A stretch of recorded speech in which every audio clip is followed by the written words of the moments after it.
Shalom. First off, I want to give all praise, honor, and glory unto Yahawah, BAHASHAM, YAHAWASHI, BAHAWASHI. I want to give double honors to the apostles and elders of GMS who have taught us His word and teach us His word today. And I want to give a salutation unto the elect of the nation of Israel. This is the brother Yatazagba with the GMS Nebraska camp. This is GMS Endeavor. And in this lesson, what I want to go into is how Yahawah, BAHASHAM, YAHAWASHI will be praised in the earth. Those names will be recognized, and all praise, honor, and glory will be given to them by everybody, by all the nations. As it stands right now, people worship all sorts of different false gods. A lot of people just worship, just recognize the Most High as just the name or the title God, or people worship Allah, people worship Buddha. Yahawashi is recognized, as Jesus Christ today. And there will come a time where all these false idols will be cast down, and Yahawah, BAHASHAM, YAHAWASHI will be recognized.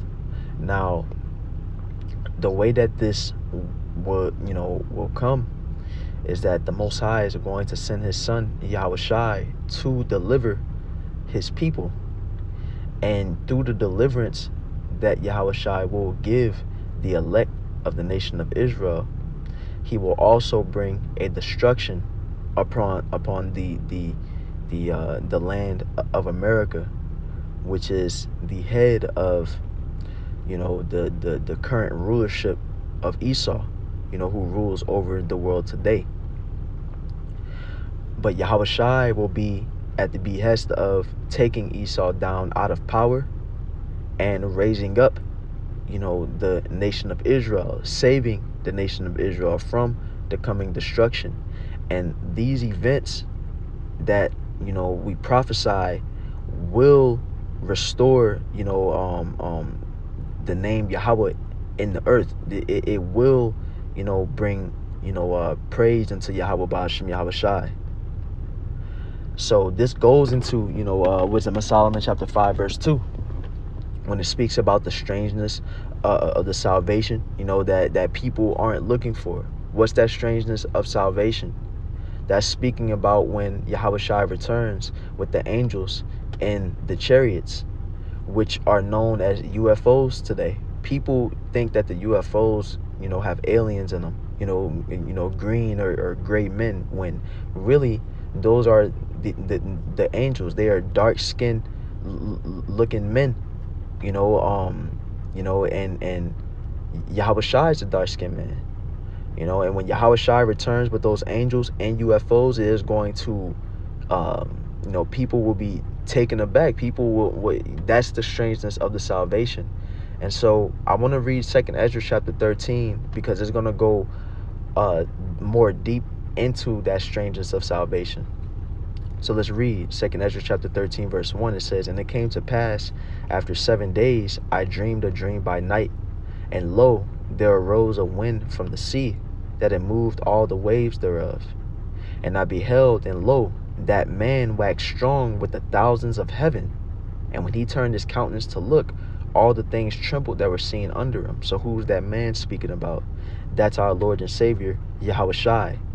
And it says that he waxed strong with the thousands of heaven. Those are the angels that will return with Yahawashi when he those are the angels that will come with Yahawashi when he returns. Salakia.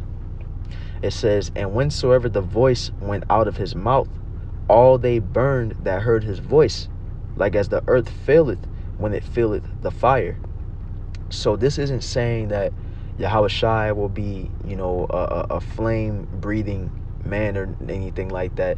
It's speaking about the chariot that he is in.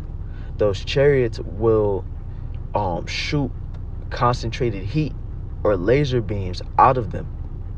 And so that's what it's speaking about, when it's saying that, the voice that went out of his mouth, it's speaking about the fire that comes out of the opening in the chariot. It says, "And after this I beheld, and lo, there was gathered together a multitude of men out of number from the four winds of the heaven, to subdue the man that came out of the sea." Now, This is speaking about, the armies in the world today, where, Esau and these other nations will gather their armies together to fight against Yahawashi and the angels when Yahawashi comes. Now, this is a part of why Yahawashi will be recognized. Why the power of Yahawah BAHASHAM Yahawashi will be, recognized, because when these armies fight against Yahawashi, as we're about to read, they're going to lose dramatically. And the powers that be that rule the world today, the elite of Esau and the elite of these other nations that rule beside him, they will have no choice but to kneel. They will have no choice but to concede and recognize the strength and the might of Yahawah BAHASHAM Yahawashi. So let's read on. It says, "And I beheld, and lo, he had graved himself a great mountain, and flew up upon it. But I would have seen the region or place whereout the hill was graven, and I could not." And this is speaking about a great chariot, that is being described as a mountain, a quote-unquote UFO so large that as far, east as you look and as far west as you look, you just see this chariot in the sky. So when you read, it says, "And after this I beheld, and lo, all they which were gathered together to subdue him were sore afraid, and yet durst fight." And it speaks about this in Revelation chapter 17. And we go to verse, really when we start in verse 10, it says, "And there are 7 kings." Well, this is giving the description of the beast with 7 heads and 10 horns that the great whore rides upon. And when we read, it says, "And there are 7 kings, 5 are fallen, and 1 is, and the other is not yet come. And when he cometh, he must continue a short space." Now those 5 that have fallen, that's speaking about Germania Minor, Germania Major, the Spanish, the French, and the Germania Minor, Germania Major, the Spanish, the French, and the Greeks. And then when it says and 1 is speaking about Rome, because at the time when this was written, the book of Revelation, the Roman Empire is who was ruling. So it says, "And the other is not yet come," which is speaking about the British. "And when he cometh, he must continue a short space." Now these are, Edomite rulerships or Edomite kingdoms that have ruled. Now when we read on, it says, "And the beast that was and is not, even he is the 8th, and is of the 7, and goeth into perdition." This is speaking about America, which will come out of the British. And it says goeth into perdition. Why? Because America will be destroyed. And it says in verse 12, "And the 10 horns which thou sawest are 10 kings, which have received no kingdom as yet, but receive power as kings 1 hour with the beast." Speaking about, NATO and the EU. These these countries that aren't at the level of power, as America, but through their alliance, through their alliance, they receive power with the beast. So it says, "These have one mind, and shall give their power and strength unto the beast." Now this is why I came here to read this precept, because it matches up with the 2nd Ezra 13. When we read this verse, it says, "These shall make war with the Lamb, and the Lamb shall overcome them." Now who is the Lamb? That's speaking of Yahawashi. He is described as a lamb because of the sacrifice that he offered himself up as for our nation. It says, "For he is Lord of lords and King of kings, and they that are with him are called and chosen and faithful." So Yahawashi is going to defeat all these, these armies that are going to fight against him. Yahawashi is going to defeat them. And what is it described Yahawashi as? Lord of lords and King of kings. He will be number 1. He will be the most powerful in the earth. Yahawashi will be, only underneath the Most High Yahweh. But after Yahweh, it will be Yahawashai, and everyone will give praise unto Yahawashai. His power will be recognized. His power will not be denied. You know, so when we go back to that second Ezra chapter 13, what does it say? It says in verse 8, so after this I beheld, and lo, all they which were gathered together to subdue him were sore afraid, and yet durst fight.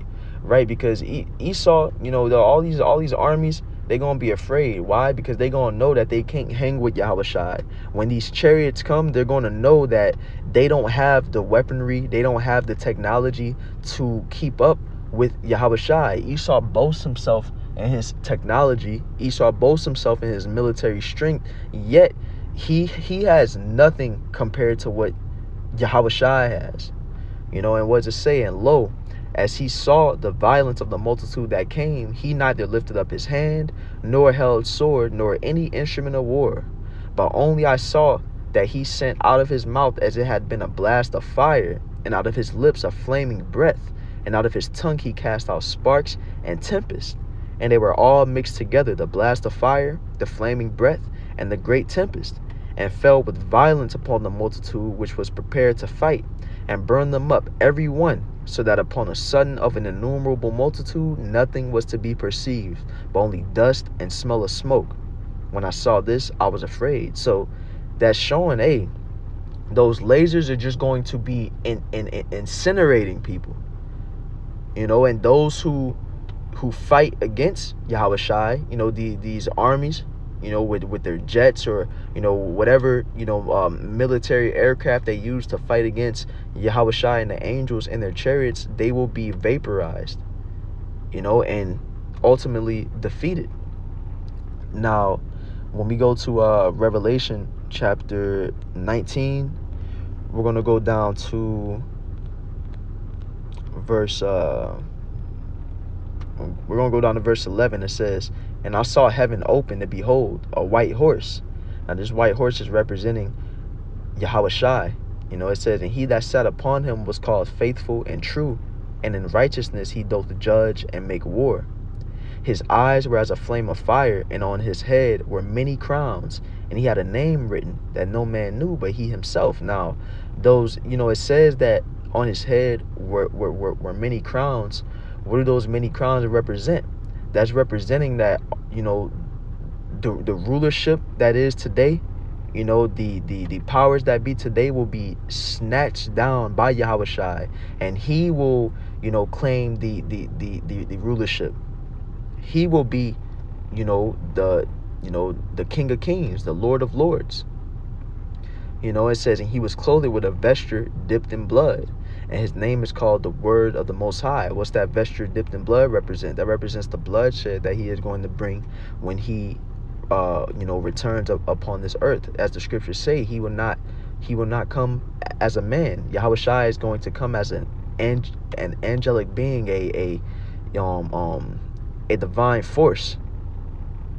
You know, and his vesture won't literally be dipped in blood, you know, because he isn't going to come out of that chariot and, you know, get, you know, blood and guts all over himself. No, it's just representing the multitude of, you know, killing and destruction that he will bring. Now, at the same time, as this destruction is being brought upon Yahawashi's return, the elect will also be beamed up into these chariots. You know, when we go in Revelation chapter 18, verse 4, what does it say? And I heard another voice from heaven saying, come out of her, my people, that ye be not partakers of her sins, and that ye receive not of her plagues. So when it says, come out of her, my people, this is a command to, you know, be saved out of America as it's being destroyed. That's what the her is, you know, that we aren't partakers of the you know, the destruction of this place. There's a great destruction coming upon, you know, America because of the sins that are done in the midst, because of all the wickedness that has been done here, because of the bloodshed that Esau has brought against, you know, the nation of Israel in this land, because of the wickedness that is done in this land. There's going to be a destruction brought upon it, which will come by way of, thermonuclear missiles, but as we are speaking about in this lesson, by way of those chariots as well. And so the elect will be saved by way of these chariots, and that's going, like we mentioned earlier in Wisdom of Solomon chapter 5 verse 2, the strangeness of salvation. Now YAHAWASHI is going to, as we're prophesying, as we're reading in the scriptures, YAHAWASHI is going to take the kingdom by force. He is going to take down Esau, destroy, Esau's rulership, by force. And this is going to, when you have a greater, when you are a ruler and you have a greater ruler coming over you, a greater force coming over you, their army is completely, dismantling yours, completely taking yours down. Your kingdom is completely being taken over. You have no choice but to kneel. You have no choice but to concede and recognize this king, recognize his army as greater. And this is what will happen when YAHAWASHI returns. This is how, a part of why his name will be recognized, his power will be recognized. So the Most High Yahweh, by way, of YAHAWASHI, Yahweh BAHASHAM YAHAWASHI will be recognized. And this goes into Daniel chapter 2. When you go into that statue of Nebuchadnezzar, that Nebuchadnezzar had in the dream, with the head of gold, the breasts and arms of silver, the thighs of brass and the legs of iron, and the feet of iron and miry clay. Those were the empires that ruled over time in the earth, starting from Babylon to the Medo-Persian Empire, to Greece, to Rome, to the second coming of Rome, being NATO and EU, headed by America, being those feet with the iron and miry clay. But what does it say? It says that the stone will come and destroy that statue and turn it into dust. What is that stone? It's YAHAWASHI. It's YAHAWASHI knocking down, the rulerships from before. It's YAHAWASHI dismantling America and NATO and EU. It's the stone being set up, because what does it say? After that stone destroyed the statue, it was turned into, a mountain. And that mountain was established forever. And that takes us to Isaiah chapter 2. Because what does it say in Isaiah chapter 2, verse 1? The word that Isaiah, the son of Amos, saw concerning Judah and Jerusalem. And it shall come to pass in the last days that the mountain of the Lord's house shall be established in the top of the mountains, and shall be exalted above the hills, and all nations shall flow unto it. So a mountain represents a government, rulership, and the mountain of the Lord will be established above all other rulerships. That, the kingdom, headed by YAHAWASHI, will be the top rulership. There will be no other rulership to rival it. It will be eternal. It will be everlasting. It will be all powerful. It says all nations shall flow unto it. And what does it say? And many people shall go and say, come ye, and let us go up to the mountain of the Lord, to the house of the power of Jacob. And he will teach us of his ways, and we will walk in his paths. For out of Zion shall go forth the law and the word of the Lord from Jerusalem. So you have the heathen that will be coming to learn of our ways, that will, be following after the nation of Israel, that will be, serving Yahweh BAHASHAM YAHAWASHI and not none of their other gods, not following any of their customs and their religions. No, they're going to serve Yahweh BAHASHAM YAHAWASHI and follow our ways. And this is showing that, Yahweh BAHASHAM YAHAWASHI will be recognized in the earth. All praises will go to Yahweh BAHASHAM YAHAWASHI by everyone. So hey, that's all I want to bring out in this lesson. Once again, giving all praise, honor, and glory unto Yahweh BAHASHAM YAHAWASHI, Bahar Hakwadash, giving double honors to the apostles and elders of GMS, and a salutation unto the elect. Shalom.